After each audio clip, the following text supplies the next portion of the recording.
एक बेरोजगार की प्रेम कहानी।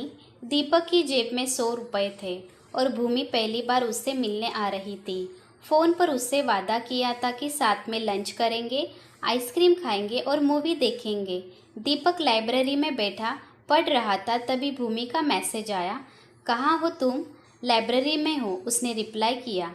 मैं आ गई, गांधी पार्क में बैठी हूँ, तुम्हारा वेट कर रही हूँ, दीपक ने रिप्लाई किया। अभी आया। लाइब्रेरी से निकलते टाइम अच्छी तरह मुंह ढककर वो गांधी पार्क की तरफ निकल गया। वहां जाकर देखा तो एक बेंच पर कपड़े से मुंह लपेटे एक कन्या बैठी थी। दीपक ने उसके पास जाकर कहा, चले। वो भड़क गई। वो बोली, कौन है तू हरामजादे? तेरे घर में माँ बहन नहीं है क्या? उसका भड़कना जायज भी था, क्योंकि वो भूमि नहीं थी। तभी भूमि वहां पर आई और उस कन्या से माफ़ी मांगी। तब जाकर मामला शांत हुआ। अब दोनों पार्क से बाहर आए। भूमि दीपक की हालत पर हंस रही थी। भूमि ने कहा, बहुत ज़ोर से भूख लगी है, पहले लंच कर लेते हैं, फिर मूवी देख लेंगे। दीपक ने भी हाँ में हाँ मिलाई और बोला, चलो, आज तुम्हें यहाँ का सबसे बेस्ट खाना खिलाता हूँ। थोड़ी ही देर में दोनों होटल मोती पैलेस के सामने थे, क्योंकि उसके सामने अन्नपूर्णा रसोई थी। भूमि मोती पैलेस की तरफ जाने लगी तो दीपक बोला, अरे इधर नहीं है, ये तो सबसे बेकार है, क्योंकि यहाँ मिनिमम 400 रुपये से खाना शुरू होता है और अपनी जेब में मात्र 100 रुपये है। दीपक उसे अन्नपूर्णा रसोई में ले गया, जहाँ उन्होंने 100 रुपये में दोनों ने खाना खाया। साथ में 20 रुपये की छाछ ले ली। भूमि को दीपक थोड़ा अजीब लगा। ऐसे कौन पहली बार ही किसी लड़की को अन्नपूर्णा में खाना खिलाने लेकर जाता है? फिर बारी आई आइसक्रीम की, तो बाहर निकलते ही कुल्फ़ी की रेहड़ी दिख गई। दीपक ने उसे आवाज़ लगाई। एक 5 रुपये वाली और एक 10 रुपये वाली कुल्फ़ी ले ली। 5 रुपये वाली खुद खाने लगा और 10 वाली भूमि को खिला दी। अब बारी थी मूवी देखने की, तो मार्केट में पेन ड्राइव वगैरह में गाने भरने वाली सबसे फेमस दुकान पर गया और वहां जाकर भूमि से पूछा, बताओ कौन सी मूवी देखनी है? भूमि बोली, रांझना। दीपक ने निकाला 20 रुपये का नोट और बोला, भैया मोबाइल में रांझना मूवी डाल दो, और हाँ, HD क्वालिटी में डालना।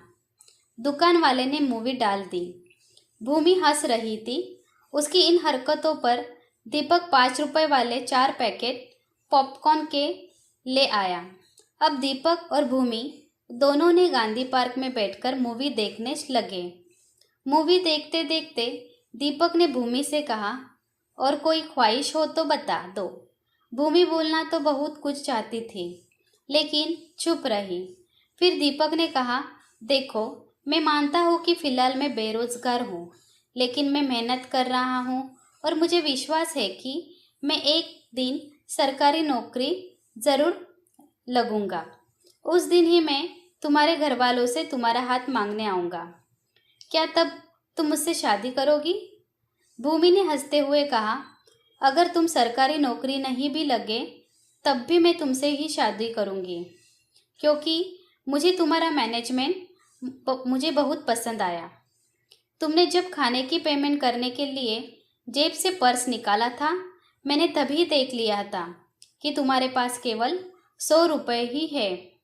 हालांकि कुछ पैसे मेरे पास थे, लेकिन मैं चुप इसलिए रही क्योंकि मैं ये देखना चाहती थी कि तुम इन 100 रुपये में वो सब वादे कैसे पूरे करते हो जो तुमने मुझसे किए थे। अगर तुम केवल मुझे इम्प्रेस करने के लिए उधार ले तो शायद मुझे बुरा लगता, लेकिन तुमने उतने में ही मुझे खुश रखने में कोई कसर नहीं छोड़ी। तो मिस्टर दीपक, क्या तुम मुझसे शादी करोगी? दीपक हंसते हुए बोला, ज़रूर, इस बात पर कुछ मीठा हो जाए। 5 रुपये वाली डेयरी मिल्क खरीद कर मुँह मीठा भी कर लिया। अब भी उसके पास 3 रुपये बच गए। दोस्तों, उम्मीद करती हूँ कि आपको हमारी कहानी पसंद आई होगी। कहानी पसंद आई है तो वीडियो को लाइक करें, चैनल पर नए हैं तो चैनल को सब्सक्राइब करें और हाँ, नोटिफिकेशन बेल आइकन को ज़रूर दबाइए ताकि अगली अपडेट सबसे पहले आपको मिले। तब तक के लिए धन्यवाद।